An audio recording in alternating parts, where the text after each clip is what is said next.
Here are my Christmas tree napkins. Yes, these folded projects have been around for a while. Both Shabby and Jordan Fabrics have excellent videos for these projects, and there's many others. So while this isn't my idea, I would like to show you an easy way to cut various sizes and how to add trims. Let me show you how. The first tree that I'm going to show you is larger than most of the ones I found on the internet. This one uses a 19-inch half circle.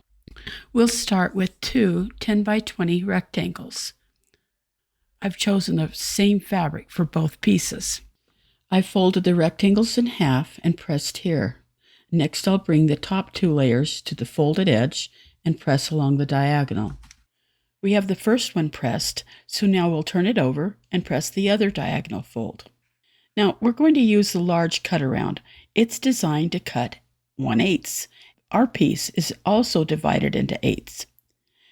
The large cut around can cut circles from 18 inches to 30 inches, and today we want a 19-inch half circle. I slide the tool up nearly to the top so it aligns to the 19-inch circle.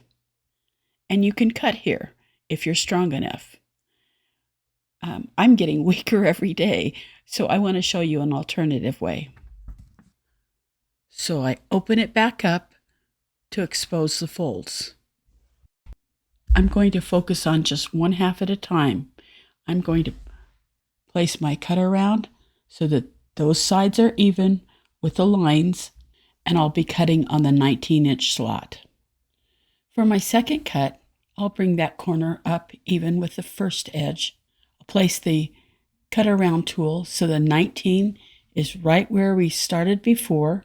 It's following the edge on the other side, and now I can cut the 19-inch slot. And look, we have a 19-inch half circle. I think this white rickrack will look really nice on this piece. I fold it in half, match it to the half fold, and then equally distribute the fullness. It's a little wide, so I let the tips hang off the edge. The download includes measurements for the 5 different sizes we offer. I sewed the rickrack on, and now I'm ready to add the top half circle. I'll pin these, and I'm going to sew all the way around, leaving up space for turning. I'll sew from the other side, and I'll stitch with a 1/4-inch seam. I clip the corners and reach in and turn it to the right side. Press your half circle smooth, and then top stitch on the upper edge.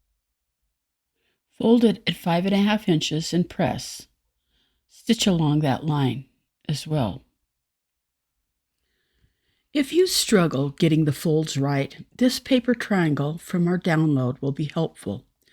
First, I fold it over the 5.5 inches, and I place that paper triangle and match the tips, and I line it up with the right side. Use it as a guide to fold it back, then back again. Now for the other side. Both the paper triangle as well as the edge below tells you where to make this fold. And then once again, back over, then once again, and you've got it. You're ready to iron the tree napkin. There's not a lot of difference, but some people with bigger laps prefer the larger size. Start with 2 rectangles at least 9 by 18 inches. I've stacked them together so I can cut both at once. Now let's fold them in half and go press that fold. Rotate the folded piece on point. Place the cut around tool on top with the fold lines on the edges of the fabric. Keeping your rotary cutter in your hand at about 1 o'clock, like this, glide the cutter right along the 17-inch slot, and you're going to get a perfect cut. Now we'll add trim to 1/2 circle. For my trim, I'm using 100% cotton Cluny lace that's green. Trim off the ends so they won't get caught in the seam. I measured a strip 26.5 inches that I'll fold in half. Match the halfway point to the half fold and pin the lace to the edge. Notice that the curvy edge is towards the inside. Measuring the lace or rickrack to the exact length makes it lie flat. I personally have a tendency to stretch it, so this way works so well. I'll stitch around the outside edge about 1/8 of an inch in to attach the trim. Now I'll put the other half on top and sew the 2 layers together. I'll start here, go to the corner, stitch around, and stop here, leaving a gap for turning. I clip the corners and reach in and turn it to the right side. So smooth it out nice. The green trim is even all the way around. And now reach into the opening and finger press that 1/4 of an inch up on both pieces. It'll make it so much nicer when you top stitch it. Here you can see I've top stitched along the upper edge. Next, I've measured from the corner over 5 inches. I bring the fold over and press it. And now I'll go stitch along that fold line. We're looking now at the other side. Here's my stitching, and that's where I'll fold it first. Now I'll fold it back on itself and turn it over again. So now I'll bring it even here and then fold it back. And now here's our tree. Here's a couple more. The 2 on the outside are trimmed with that green Cluny lace, and the one in the center has got a beige lace.